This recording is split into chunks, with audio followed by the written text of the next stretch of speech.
Sadrni ayni etadi. Millatni yo'q qilish uchun otish shart emas. Ularni faqat bilimsiz qilib qo'ysangiz bas.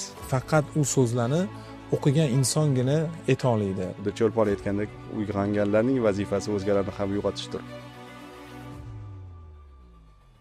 Bo'ladigan el deydi, bir-birini botirim deb qo'llab-quvvatlaydi deydi. Bo'lmaydigan el bir-birini go'shtini yeydi. Mana bergan savol bilan sizni dardingiz uyg'ondi. Er yigitlar o'lmaydilar. Men abadiy yashayman. Hatto bitta mutolaachi qolsa ham. Ko'p kitob o'qiydigan insonlarni yana bitta dunyosi bo'ladi. Degan aytadi. Insonlar nima uchun donishmandlarga pul bermaydilar-u? Gadoylarga pul beradilar. Bu muammoni qanaqa hal qilish mumkin? Agar o'zingizlar kitob o'qimasanglar, bolalaringlarni otib tashlasanglar mumkin. Ishonasizmi? Qancha kitobni qimmat sotib olsangiz, uni shuncha qadrlab o'qirkansiz. Bu dunyoda dedi, jannatni his qila olasiz dedi. Qana qilib desam, ilm ahli bilan suhbat. Ilm ahliga yaqinroq yuraylik. Assalomu alaykum.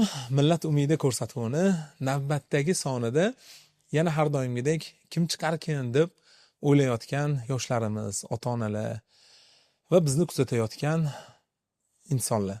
Bugungi insonni shu qadar qadrli deb bilamanki, sababi yaqindagi Erkin aka Bozorov olib chiqqan va ijtimoiy tarmoqlarda tarqalgan bu ilmli insonni millat umidi ko'rsatuvimizga taklif qilamiz. Chunki haqiqatdagi millatimiz umidlari, ya'ni bizada chaqiriladigan 3 ta insondan biri ekan deb biz yoshlarimizga aytdik va bugungi ko'rsatuvimiz mehmoni tanishing Xayrulla aka Asatov.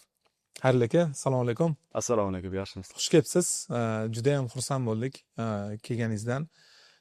Nega aynan sizni chaqirganimiz aynan o'sha Erkin aka Bozorov bilan bir 5 minutlik bo'lgan suhbatingizda va u yerda ishlatgan so'zlaringizda men juda ta'sirlandim. Nega? Chunki faqat u so'zlarni o'qigan insongina ayta oladi va jamiyatda yoshlarimizni uyg'otish uchun sizdagi insonlar bizni ijtimoiy tarmoqdagi sahnamizda ko'rinish kerak va insonlarga kitob o'qishlikni tatbiq qilib, ya'ni rag'batlantirishimiz kerak deb sizni taklif qildik. Rahmat, salomat bo'linglar. Agar imkoni bo'lsa, o'zingiz haqingizda qisqa va aytsangiz, meni juda ham ko'p savollarim ko'p, o'sha savollarga o'tsak. Rahmat. Assalomu alaykum muxlislar, salomat bo'linglar. Endi gapimizni boshlaymiz. Gapirsa juda gap ko'p. Allohning nomi bilan boshlaymiz. Bismillahirrohmanirrohim.